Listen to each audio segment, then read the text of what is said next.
How is Modi going to come back? Modi எப்படி மீண்டும் திரும்புவார் என்கிற இந்த கேள்வியை உங்களுக்கு முன் எடுத்து வைக்கிறேன். கேள்வி கேட்டால் பார்லிமெண்ட்ல இருந்து எம்பிக்களை சஸ்பெண்ட் செய்து வருகிறார்கள். கட்சி மாறாதவர்களை இடி ஐடியை வைத்து மிரட்டி வருகிறார்கள். அரசுக்கு எதிராக கேள்விகளை கேட்டால் தலைவர்கள் மீது வழக்குகள். எதிர்க்கட்சிகளை சிறையில் அடைக்க தொடங்கிவிட்டார்கள். Is this how Modi will come to power?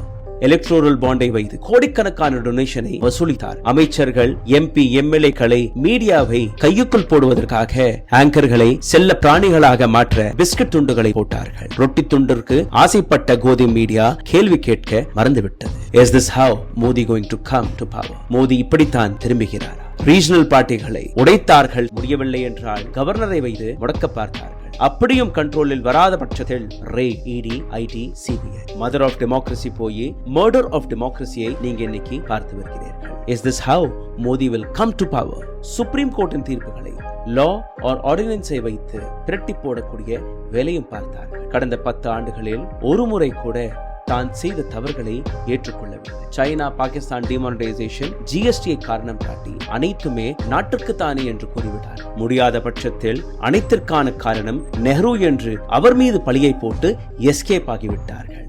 வருமானம், வேலைவாய்ப்பு, கல்வி, சுகாதாரம், விலைவாசி, மேக் இன் இந்தியா, டெவலப்மெண்ட், பிளா பிளா பிளா. புதிய இந்தியா என்கிற கனவை காட்டினார்கள். அச்சேதன் என்கிற கனவை காட்டினார்கள். ஆனால் நடந்தது என்ன? ஹிந்து முஸ்லிம் கோவில், மஸ்ஜித் என்கிற பிரச்சனையில் உங்களையும் என்னையும் ரோட்டில் சிக்க வைத்து வேடிக்கை பார்த்து கொண்டிருக்கிறார்கள். இப்படித்தான் மோடி திரும்ப வர இருக்கிறார். மாதக்கணக்காக மணிப்பூர் கொழுந்துவிட்டு எரிந்து கொண்டிருக்கிறது. ஒவ்வொரு நாளும் 30 விவசாயிகள் தன்னுடைய உயிரை மடித்துக் கொண்டிருக்கிறார்கள். சாகும் வரை உண்ணாவிரதத்தில் லத்தாக் போராடி கொண்டிருக்கிறது. கேள்வி கேட்டால் கண்ணை நோண்டி விடுவோம் என்று மிரட்ட பார்க்கிறார்கள். Ban, boycott, anti national, Khan Market, tukde tukde gang என்கிற பெயரில் கேள்வி கேட்பவர்களை முடக்க பார்க்கிறார்கள். கெட்ட வார்த்தைகளை வைத்து பார்லிமெண்டில் வரவேற்பு நடக்கிறது.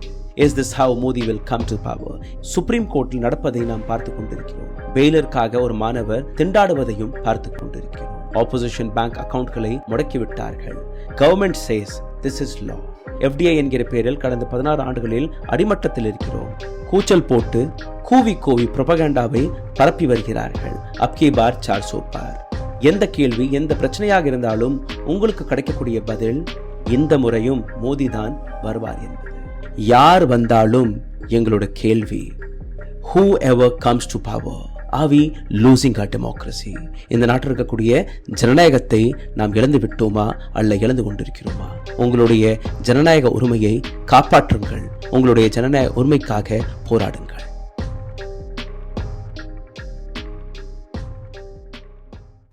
How is Modi is going to come back? எப்படி பிரைம் மினிஸ்டர் மோடி திரும்பி வரப்பார்க்கிறார் என்கிற இந்த கேள்வியை நீங்க பார்த்தீர்கள். ஆனால் தேர்தலுக்கு சற்று முன்பு அரவிந்த் கெஜ்ரிவாலுடைய கைது பிரைம் மினிஸ்டர் மோடி, பிஜேபி, அமித்ஷாவுடைய மிகப்பெரிய தவறாக மாறிவிடாதா என்கிற இந்த கேள்வியை ஒட்டுமொத்த பிஜேபி இன்னைக்கு உணர தொடங்கி.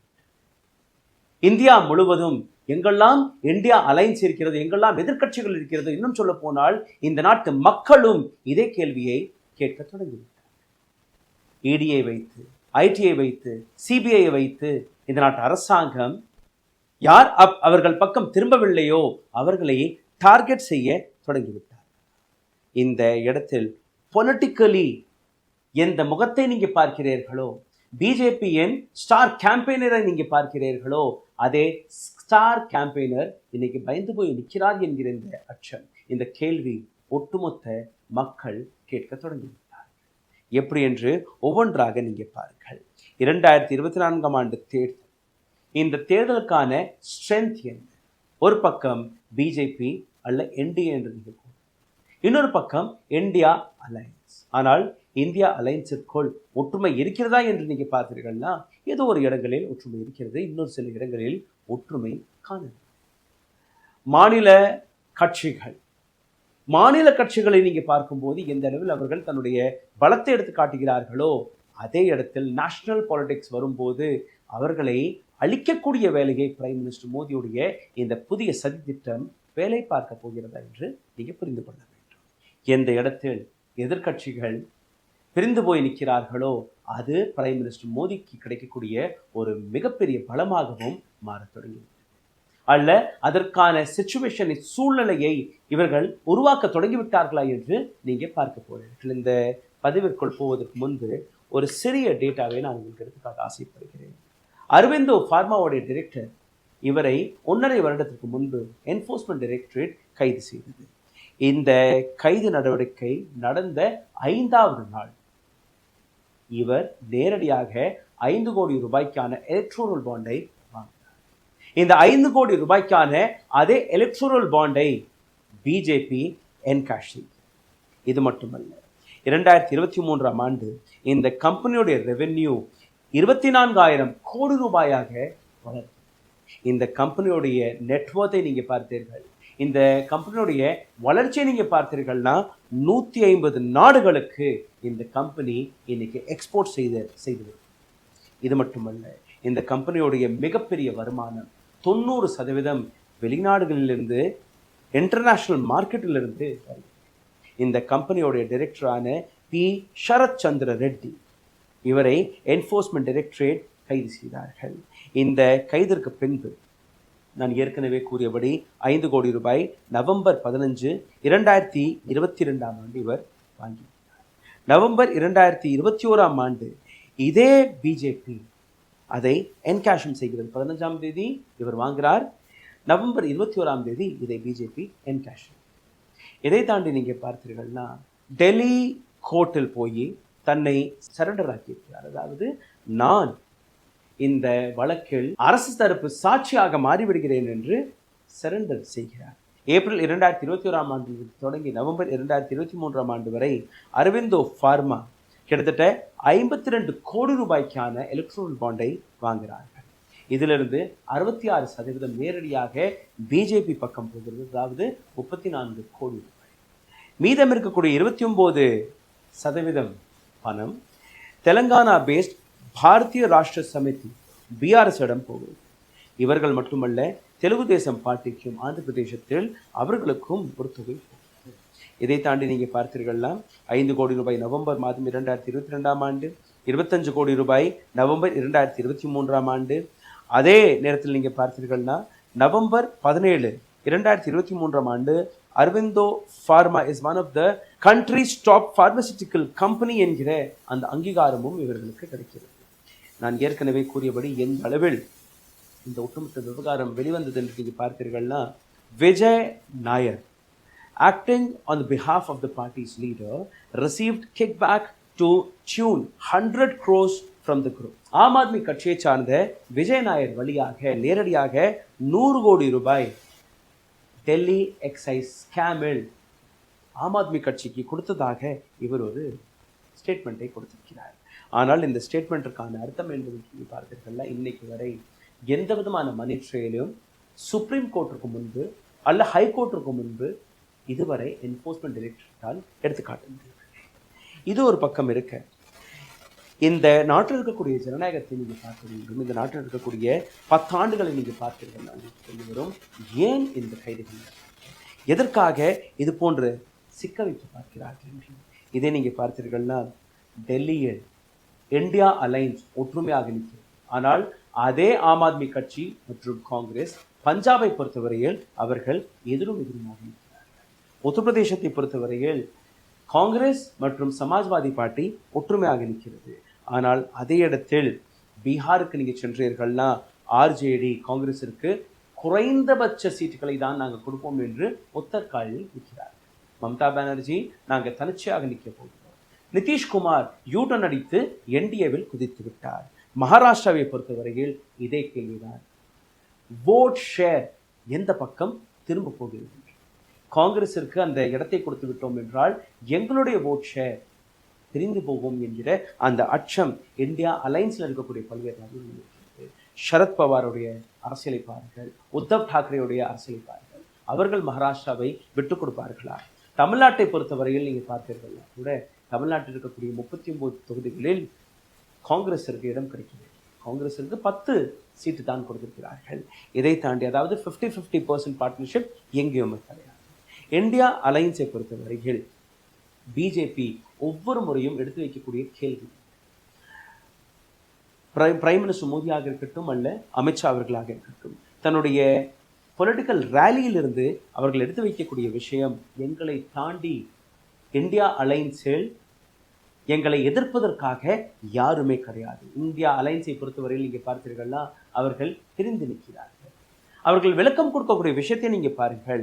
காங்கிரஸ் கேரளாவில் எந்த கம்யூனிஸ்ட் பார்ட்டிக்கு எதிராக நிற்கிறதோ அதே காங்கிரஸ் வெஸ்ட் பெங்காலுக்கு போகும்போது ஒற்றுமையாக எப்படி நிற்க முடியும் என்று, இதை தாண்டி எப்படி ஒவ்வொரு மாநிலத்திலும் தன்னுடைய ரீஜனல் பார்ட்டிகள் தன்னுடைய அடையாளத்தை காப்பாற்றக்கூடிய வேலையை பார்க்கிறார்களோ, அதே நேஷனல் பார்ட்டியான காங்கிரஸ் அவர்களுடைய ஓட் ஷேரை பறிக்காதது என்கிற அந்த கேரண்டியை யாரால் கொடுக்க முடியும் என்று அவர்கள் கேட்டு வருகிறார்கள்.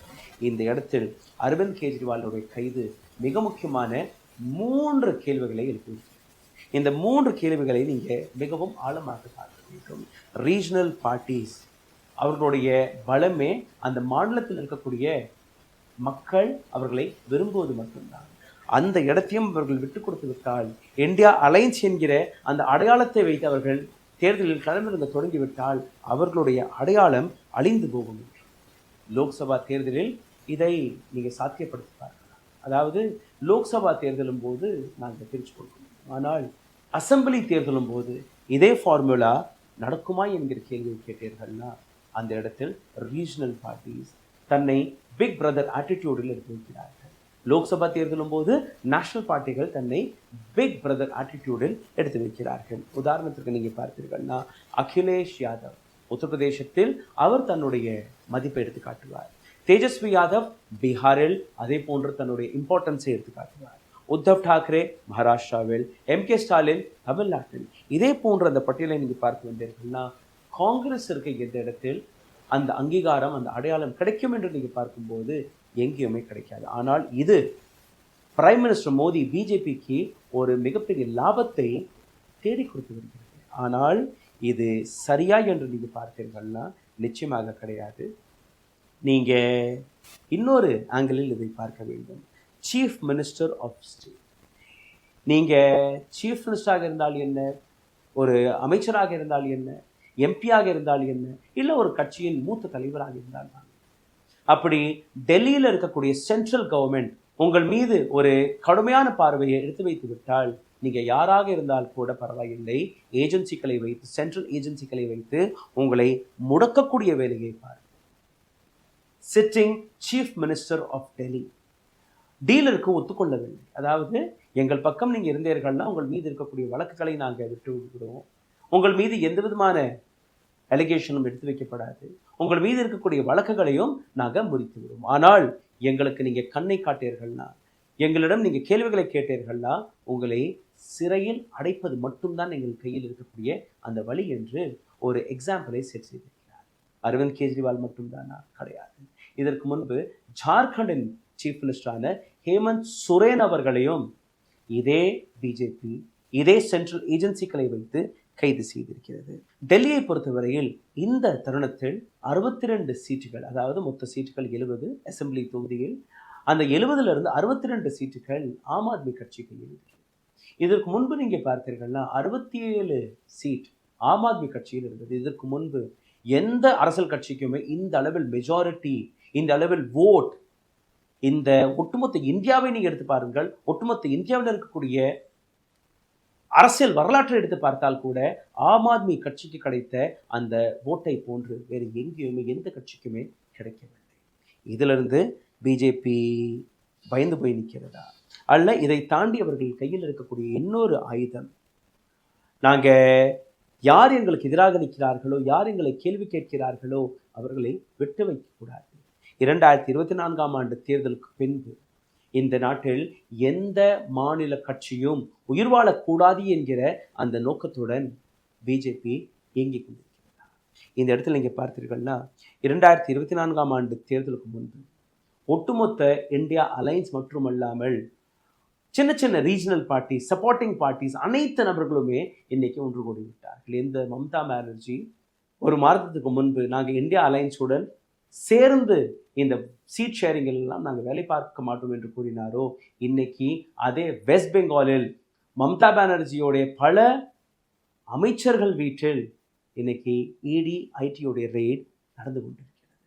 அப்போ எலெக்ஷன் வந்தால் என்ன, election model code of conduct நடந்தால் என்ன, எங்களுக்கு கவலை இல்லை. இது போன்ற ஏஜென்சிகளை வைத்து உங்களை தொடர்ந்து நாங்கள் முடக்கக்கூடிய வேலையை பார்த்து வருவோம். இந்த இடத்துல நீங்கள் 2 விஷயத்தை புரிந்து கொள்ள வேண்டும். முதல் இஷ்யூ, ஒட்டுமொத்த எதிர்கட்சிகள் அனைத்து நபர்களுமே ஒன்று கூடி விட்டார்கள். அது பிரைம் மினிஸ்டர் மோடி, அமித்ஷாவுடைய இந்த திட்டத்திற்கு எதிராக மாறிவிடுமா? இரண்டாவது, நீங்கள் பார்த்தீர்கள்னா கரப்ஷன் சார்ஜஸ்களை வைத்து யாரெல்லாம் ஊழல் செய்கிறார்களோ அவர்களை வைத்து அவர்களை சிறையில் மட்டும் அடைப்பது மட்டுமல்லாமல் இதில் 2 விதமான கரப்ஷனை இவர்கள் எடுத்து வைத்திருக்கிறார்கள். ஒன்று கரப்ஷன், இன்னொன்று ஆர்கனைஸ்ட் கரப்ஷன். சட்டப்படி நீங்க செய்யக்கூடிய ஊழல் சரி என்று இந்த நாட்டு அரசாங்கம் எடுத்து வைத்திருக்கிறது. எப்படின்னு நீங்க பாருங்க. ஆர்கனைஸ்ட் கரப்ஷன் பொலிட்டிக்கல் ஃபண்டிங் வழியாக என்ஃபோர்ஸ்மெண்ட் டைரக்டரேட் வெறும் 300 கோடி ரூபாய்க்கான ட்ரெயிலை இன்னைக்கு தேடிக்கொண்டிருக்கிறது. அந்த ட்ரெயிலை நீங்க பார்த்தீர்கள்னா கூட எந்த கம்பெனி அரவிந்தோ ஃபார்மா 34 கோடி ரூபாயை பிஜேபிக்கு கொடுத்திருக்கிறதோ அதற்கு பின்பு அவர் மீது இருக்கக்கூடிய பல்வேறு குற்றச்சாட்டுகளை பிஜேபி நெக்லெக்ட் செய்திருக்கிறதோ அதே போன்று பொலிட்டிக்கல் ஃபண்டிங் என்கிற பேரில் 16,500க்கும் மேற்பட்ட கோடி ரூபாய் எலக்ட்ரோரல் பாண்ட் வழியாக அரசியல் கட்சிகளுக்கு கிடைத்திருக்கிறது. பிரதானமாக பிஜேபிக்கு கிடைத்த பணம் 6,500 கோடி ரூபாய். இன்னும் சொல்ல போனால் 2018 இருந்து 2024 ஆண்டு வரை நீங்க சேர்த்து பார்க்கும்போது 8,500 கோடி ரூபாயாக அந்த டோட்டல் கால்குலேஷன். அப்படி அரவிந்த் கெஜ்ரிவாலுடைய கரப்ஷன் என்றால் எலக்ட்ரோரல் பாண்ட் ஒரு ஆர்கனைஸ்ட் கரப்ஷன் என்பதை ஏன் இந்த நாட்டில் இருக்கக்கூடிய மீடியா ஹவுசஸ்கள் கேட்பதல்ல? ஏன் இந்த நாட்டில் இருக்கக்கூடிய சுப்ரீம் கோர்ட் இது போன்ற கேள்விகளை கேட்பதல்ல? மூன்றாவது சிச்சுவேஷனை நீங்க பார்த்தீர்கள்னா 2 சிச்சுவேஷன் உங்களுக்கு புரிய வைத்து விட்டேன். மூன்றாவது சிச்சுவேஷனை நீங்க பார்க்கும்போது ரீஜனல் பார்ட்டிகள் அவர்களுக்கு ஒரு விஷயம் நன்றாகவே புரிந்து போனது. 2024 ஆண்டு தேர்தலுக்கு முன்பு நாம் அனைவருமே ஒன்று கூடவில்லை என்றால் பிஜேபி நம்மளை அழித்துவிடும் என்று பொலிட்டிக்கல் பார்ட்டிஸ் வார்ன் ஆகிவிட்டார்கள். பொலிட்டிக்கல் பார்ட்டிஸ் கையில் இருக்கக்கூடிய அந்த உரிமையை, அந்த அதிகாரத்தை அவர்கள் விட்டுக் கொடுக்க தயாராகவில்லை. பிஜேபியை எதிர்ப்பதற்காக அனைவருமே ஒன்று கூடி விட்டார்கள். இந்த விஷயத்தை நீங்க பார்க்கும்போது ஒட்டுமொத்த இந்தியாவில் எந்தெந்த அரசியல் கட்சிகளை மக்கள் தேர்வு செய்து மக்களால் தேர்வு செய்யப்பட்ட ஒரு அரசாங்கத்தை அவர்கள் அமைத்திருக்கிறார்களோ அதே அரசாங்கங்களை கலைக்கக்கூடிய வேலையை பிஜேபி பார்த்து வருகிறது. அது ஆபரேஷன் லோட்டஸ் வழியாக இருக்கட்டும், அல்ல ஏஜென்சிகளை காட்டி மிரட்டும் வழியாக இருக்கட்டும், இந்த அனைத்து விஷயத்தையுமே மீடியா எந்த கேள்வியை கேட்டிருக்க வேண்டுமோ ரிட்டையர்ட் ஆபீசர்கள் அதே கேள்வியை கேட்க தொடங்கிவிட்டார்கள். இந்த இடத்தில் வெறும் 300 கோடி ரூபாய்க்கான பிரச்சனை கிடையாது. இந்த இடத்தில் ஈடு எடுத்து வைத்த பல்வேறு விஷயங்களை நீங்க பார்க்க வேண்டும். ஒவ்வொரு மாநிலத்தில் எந்த விதமான அச்சம் பிஜேபி முன்பு இருக்கிறது, எந்த அளவில் ரீஜனல் பார்ட்டிகளுக்கு பிஜேபியை வைத்து அச்சம் இருக்கிறது என்று நீங்க பார்க்க வேண்டும். லோக்சபா தேர்தலை ஒட்டி 5 மாநில தேர்தலும் நடக்க போகிறது. உதாரணத்திற்கு அருணாச்சல் பிரதேஷ், சிக்கிம் ஏப்ரல் 19ஆம் தேதி இங்கே தேர்தல் நடக்க போகிறது. ஆந்திர பிரதேசத்தில் 13ஆம் தேதி அசம்பிளி தேர்தல் நடக்க போகிறது. அதே 13ஆம் தேதி நீங்க பார்த்தீர்கள்னா ஒடிசாவிலும் தேர்தல் நடக்க போகிறது. ஜம்மு அண்ட் காஷ்மீரில் செப்டம்பர் 2024ஆம் ஆண்டுக்குள் அங்கே தேர்தல் நடக்கும்படி ஒரு தகவல் வெளிவந்திருக்கிறது. அக்டோபர் மாதத்தில் நீங்க பார்த்தீர்கள்னா மகாராஷ்டிராவில் தேர்தல் நடக்க இருக்கிறது. நவம்பர் அண்ட் டிசம்பரில் ஜார்க்கண்டில் தேர்தல் நடக்க இருக்கிறது.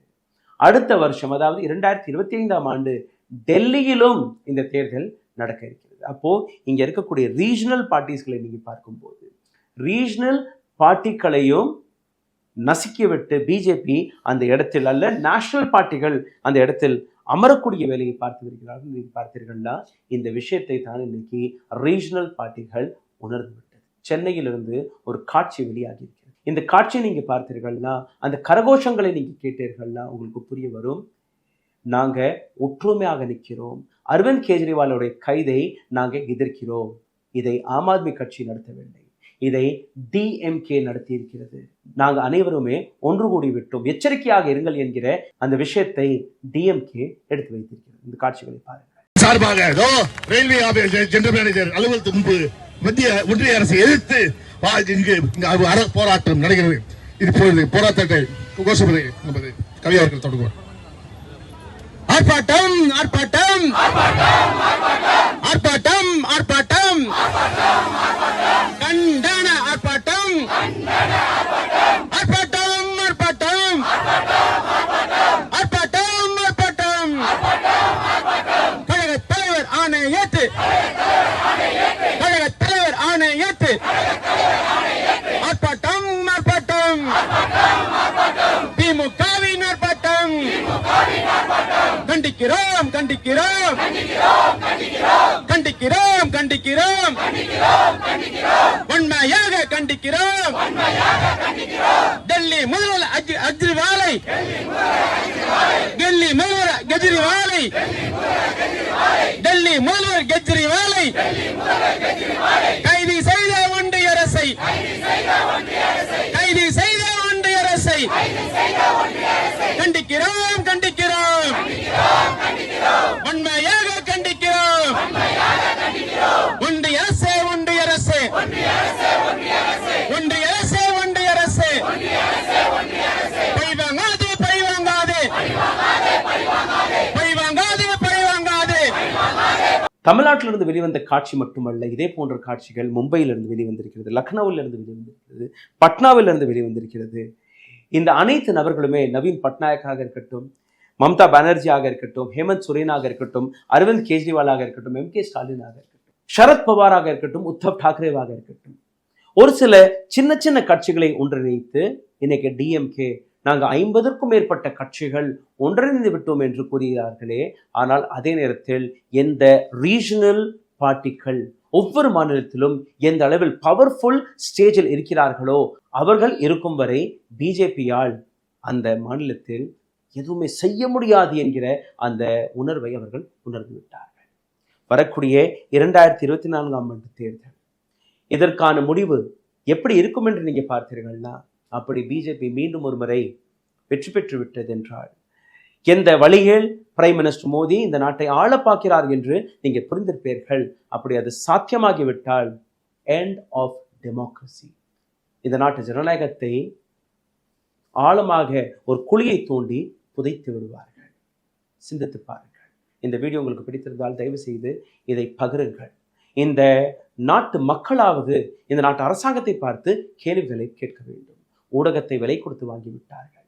எதிர்க்கட்சியில் இருக்கக்கூடிய ஊழல்வாதிகளையும் விலை கொடுத்து வாங்கிவிட்டார்கள்.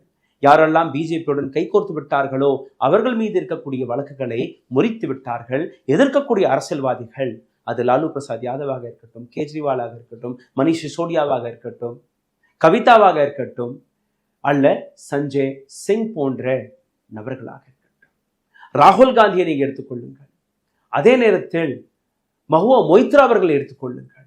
இந்த அனைத்து நபர்களையுமே ஒரே நேரத்தில் டார்கெட் செய்யக்கூடிய அந்த சிந்தனையை நீங்க எதிர்க்கிறீர்கள் என்றால் கீழே உங்களுடைய கருத்துக்களை பகிருங்கள். எங்களுடைய சேனலை தொடர்ந்து முடக்கி வருகிறார்கள்.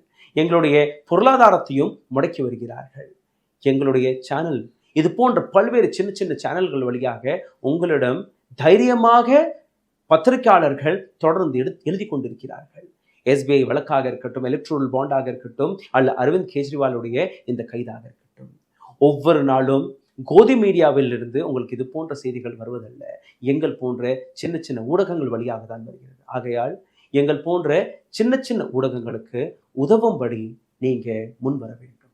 கீழே எழுதியிருக்கக்கூடிய UPI ஐடியில் உங்களுடைய ஆதரவை தெரிவிக்கலாம். நன்றி, வணக்கம். Karim's biryani paradise at liberty and catering services, கோடம்பாக்கத்தின் அறுசுவை அடையாளம். ஊடகம் கார்ப்பரேட் அரசியல்வாதிகளின் கைப்பாவையாக அடிமைகளாக இருந்தது போதும்.